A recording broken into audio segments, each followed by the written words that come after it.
పాఠశాలకు క్రమంగా రావాలని అప్పుడే చదువులో రాణిస్తారని మండల విద్యాశాఖ అధికారి డాక్టర్ ఎన్ విజయశ్రీ అన్నారు. సోమవారం స్థానిక కర్లపాలెం మోడల్ ప్రైమరీ స్కూల్ ను ఆమె ఆకస్మికంగా తనిఖీ చేసి విద్యార్థుల యొక్క స్థాయిని పరిశీలించారు.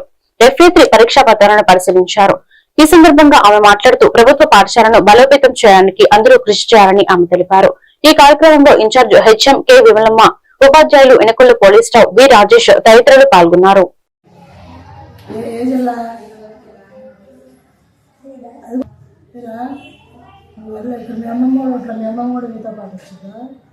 చుట్టాలు ఇప్పుడు మీ బాబాయిలు పిన్నాలు ఎవరున్నా వాళ్ళ అమ్మ వాళ్ళ మావయ్య దగ్గర లేరు. ఒకసారి వాళ్ళ అమ్మని చూపించాను సార్. అక్కడ తీసుకెళ్ళి నెలలు ఉంటే మరి సబ్జెక్ట్ ఉండదు. అక్కడికి వెళ్ళినప్పుడు అక్కడ పుస్తకాలు తీసుకెళ్తావా? తీసుకెళ్ళాలా? పుస్తకాలు కూడా తీసుకెళ్ళి అక్కడ స్కూల్ ఇట్లా చదువు రాకుండా ఓడిపోయి ఉండదు. మరి అదే చదువుకుంటా వచ్చిందని తెలుసు కదా నీకు. మరి అప్పుడేం లేదు, బ్యాగులు కూడా వెళ్ళేటప్పుడు తీసుకొని పోవాలి.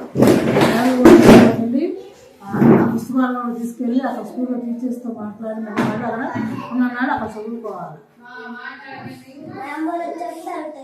మళ్ళీ రావాలి, మళ్ళీ వచ్చి ఇక్కడ చదువుకోవాలి. అప్పుడు నీకేది చదువు వచ్చింది.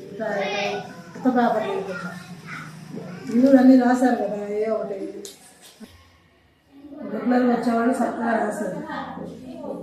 రాశారంటే వాడు రెగ్యులర్గా వస్తున్నారు కాబట్టి చదువు వచ్చింది. కాబట్టి నువ్వు కూడా రెగ్యులర్గా వస్తే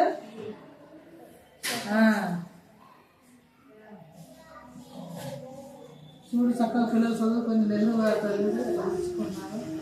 ఇదే క్లాస్ 5 క్లాస్ కలిసింది అక్క.